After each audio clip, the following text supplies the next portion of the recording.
Direktur Eksekutif Institute for Democracy and Strategic Affairs, Ahmad Khairul Umam, menilai Ketua Umum Partai Kebangkitan Bangsa, Muhaimin Iskandar, tengah bermanuver mengamankan tiket bakal calon wakil presiden. Manuver tersebut ditunjukkan Cak Imin, sapaan Muhaimin Iskandar ketika menggelar pertemuan tertutup dengan Ketua Umum Partai Gerindra Prabowo Subianto di Sidoarjo, Jawa Timur, Minggu 12 Maret kemarin.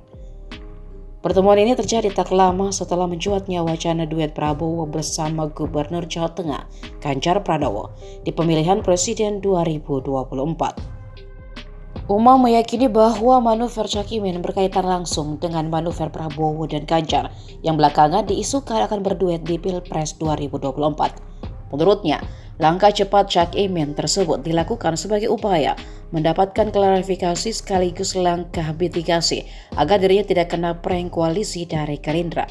Karena itulah, menurut Umam, Cak Imin bergerak cepat untuk mengamankan tiket cawapres dengan mengajak Prabowo menemui para kiai. Diketahui Prabowo dan Ganjar sempat mendampingi Presiden Joko Widodo dalam sebuah kegiatan di Kebumen, Jawa Tengah beberapa waktu lalu.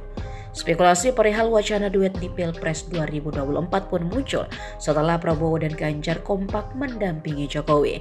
Hal ini diperkuat dengan pernyataan Wakil Ketua Dewan Pembina Partai Gerindra, Hasim Joyo Hadikusumo, yang mendukung Prabowo dan Ganjar berpasangan.